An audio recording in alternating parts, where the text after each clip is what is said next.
Hello दोस्तों। तो कैसे हैं आप सभी लोग। आज हम कुछ ऐसे क्वेश्चन जीके के लेकर आए हैं जो कि कुछ परीक्षाओं में पूछे गए हैं। उन्हीं में से हम 10 क्वेश्चन आपके सामने लेकर आए हैं। यदि आप 10 में से 7 क्वेश्चन के भी सही जवाब देते हैं तो हम समझ जाएंगे कि आप बहुत ही अच्छी तैयारी कर रहे हैं, क्योंकि जो क्वेश्चन हम लेकर आए हैं दोस्तों वह पिछली परीक्षा में पूछे गए हैं। तो हम उन्हीं में से 10 क्वेश्चन देखने वाले हैं और प्रत्येक क्वेश्चन पर आपको 5 सेकंड का समय दिया जाएगा। आप 5 सेकंड के अंदर उसका आंसर देना।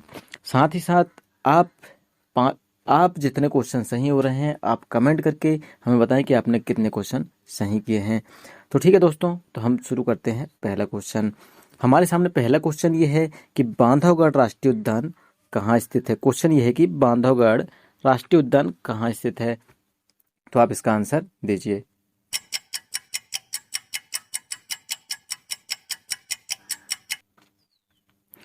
तो दोस्तों इसका आंसर क्या है, इसका आंसर है उमरिया जिला। ठीक है, आपको हम बता दें कि बांधवगढ़ राष्ट्रीय उद्यान जो है वह उमरिया जिले में है, और हम बता देते हैं कि उमरिया कहाँ है।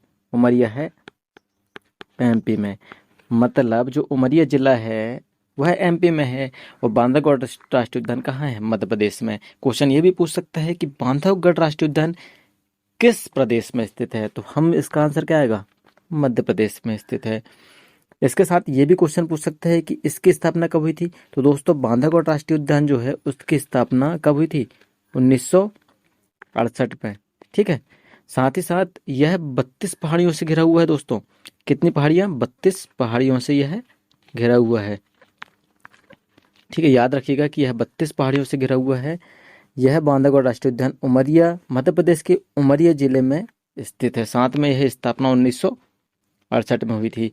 तो दोस्तों आपको आसानी से यह समझ में आ गया होगा। तो देखते हैं हम अगला क्वेश्चन। दोस्तों हमारे सामने अगला क्वेश्चन ये है कि महात्मा गांधी की जो आत्मकथा थी उसका नाम क्या था।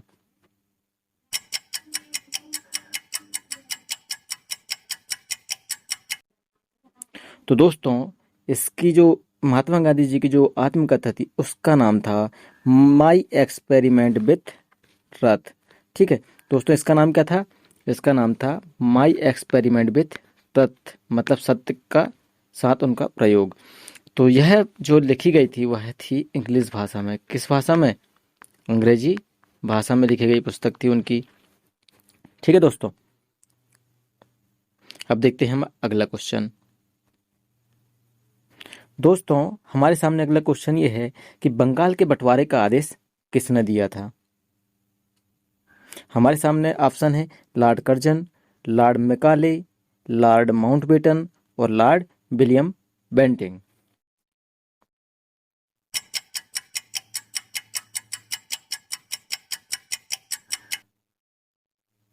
तो हमारा जो ऑप्शन आंसर है दोस्तों वह है लॉर्ड कर्जन।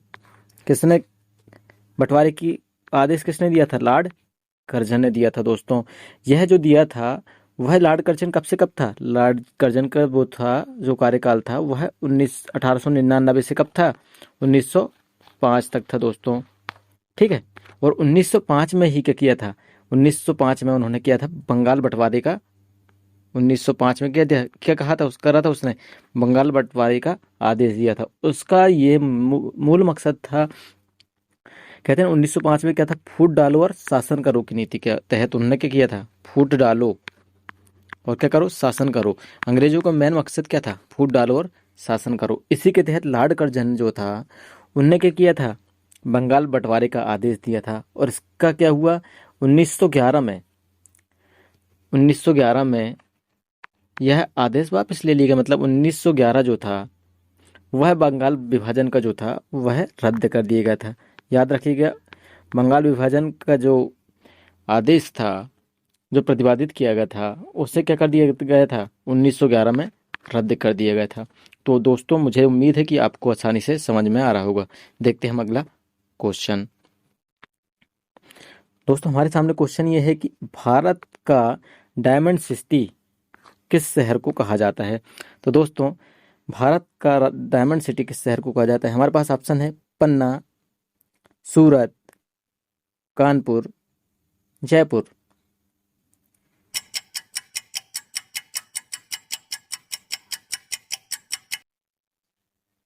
तो दोस्तों भारत का डायमंड सिटी सूरत शहर को कहा जाता है। तो क्यों कहा जाता है दोस्तों? जो भारत का डायमंड सिटी है उसके लिए यहाँ पर क्या होता है, सूरत जो है वो हीरा व्यापार के लिए जाना जाता है। हीरा का जो व्यापार है वह सूरत में होता है, इसलिए इसे डायमंड सिटी कहा जाता है। ठीक है दोस्तों, अब देखते हैं हम अगला। और पन्ना जो है यहाँ पर हीरा उत्पादन के लिए जाना जाता है। पन्ना जो है मध्य प्रदेश में हीरा उत्पादन के लिए प्रसिद्ध है। देखते हैं अगला क्वेश्चन। तो दोस्तों अभी तक आपने हमारे चैनल को सब्सक्राइब नहीं किया है तो सबसे पहले आप चैनल को सब्सक्राइब करें और बेल आइकन को भी प्रेस कर लें, जिससे कि हम जो भी वीडियो डालेंगे दोस्तों वो आपको सबसे पहले मिलेगी। इसी प्रकार के वीडियो हमेशा आते रहेंगे। तो हमारे सामने क्वेश्चन ये है कि इनमें से अकबर का बड़ा पुत्र का नाम क्या था? तो दोस्तों इनमें से अकबर का बड़ा पुत्र कौन था? तो अब देखते हैं। ऑप्शन था बाबर, दोस्तों क्या है ऑप्शन है बाबर, जहांगीर, औरंगजेब, शाहजहां।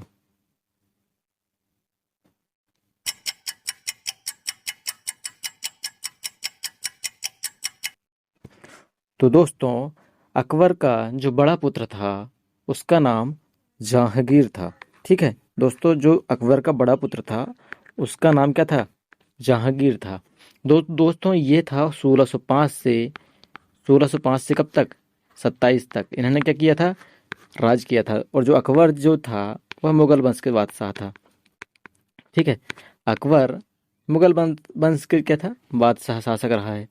साथ ही साथ दोस्तों आप याद रखिएगा कि सबसे बड़ा जो था इसे ना जो जहांगीर को क्या सलीम के नाम से जाना जाता है, सलीम नाम के नाम से भी जाना जाता है, आप याद रखिएगा जरूर। और जो बाबर था दोस्तों, बाबर था पहला जो संस्थापक कहेंगे, मुगल बादशाह जो था, पहला मुगल संस्थापक। मुगल काल की स्थापना किसने की थी? बाबर ने की थी। इस कब की थी? 1526 में। ठीक है, आप इतना याद रखिएगा दोस्तों। देखते हैं हम अब अगला क्वेश्चन। दोस्तों हमारे सामने क्वेश्चन है कि 10 कुमार चरित्र किसने लिखी थी?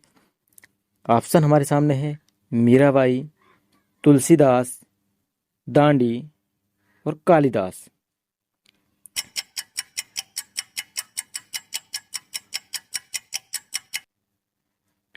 तो दोस्तों जो लिखी थी इसने, यह हमारे सामने ऑप्शन है। तो यह लिखी थी कुमारदास चरित्रम, यह लिखी थी दांडी ने। ठीक है दोस्तों, यह जो दांडी था वह पल्लव शासकों के दरबार में रहा करता था। पल्लव, ठीक है, पल्लव शासकों के दरबार में दांडी रहा करते थे। ठीक है दोस्तों, अब देखते हैं हम अगला क्वेश्चन। हमारे सामने ये है कि मिड डे मील जो है उसकी शुरुआत कब से हुई थी दोस्तों? तो हमारे सामने ऑप्शन है 1994, 1974, 1985, 1995।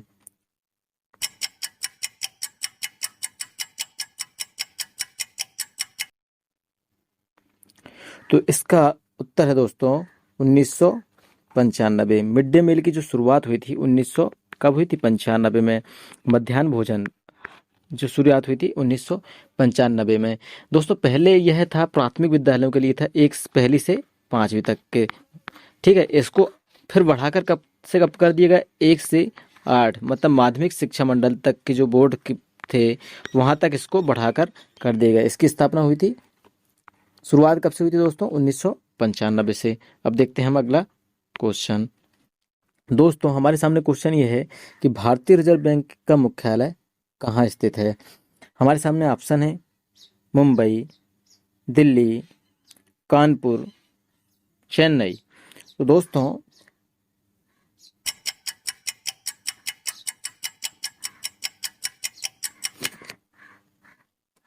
दोस्तों इसका आंसर क्या है? इसका है मुंबई।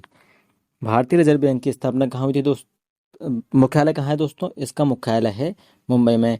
तो भारतीय रिजर्व बैंक की स्थापना कब हुई थी? इसकी स्थापना हुई थी 1 अप्रैल 1935 को। ठीक है दोस्तों, इसको पहले किस नाम से जाना जाता था? रिजर्व बैंक जो था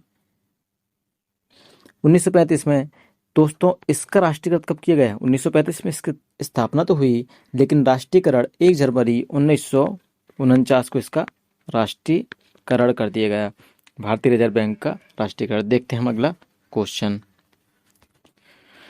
दोस्तों उम्मीद है कि अभी तक आपको वीडियो अच्छी समझ में आई होगी। वीडियो अच्छी समझ में आई, वीडियो अच्छा लगी हो तो लाइक ज़रूर करिएगा, कमेंट करके बताएं कि वीडियो आपको कैसा लगा। साथ में चैनल को सब्सक्राइब करना बिल्कुल ना भूलिएगा।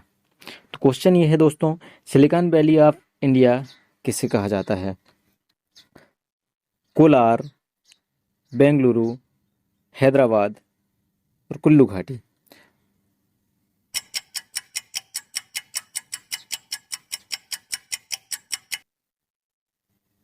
तो दोस्तों जो है silicon valley of India Bengaluru को कहा जाता है। तो दोस्तों यह क्यों कहा जाता है? यह जो है दोस्तों वैज्ञानिक गतिविधियों का सबसे बड़ा केंद्र है। कौन? बेंगलुरु। जो वैज्ञानिक गतिविधि होती हैं उसका सबसे बड़ा केंद्र कौन है? बेंगलुरु। हम देखते हैं लास्ट क्वेश्चन। दोस्तों हमारे सामने क्वेश्चन ये है कि पहले किस राज्य को दक्षिण कौशल के नाम से जाना जाता था? तो दोस्तों हमारे सामने ऑप्शन है आंध्र प्रदेश, महाराष्ट्र, छत्तीसगढ़, कर्नाटक।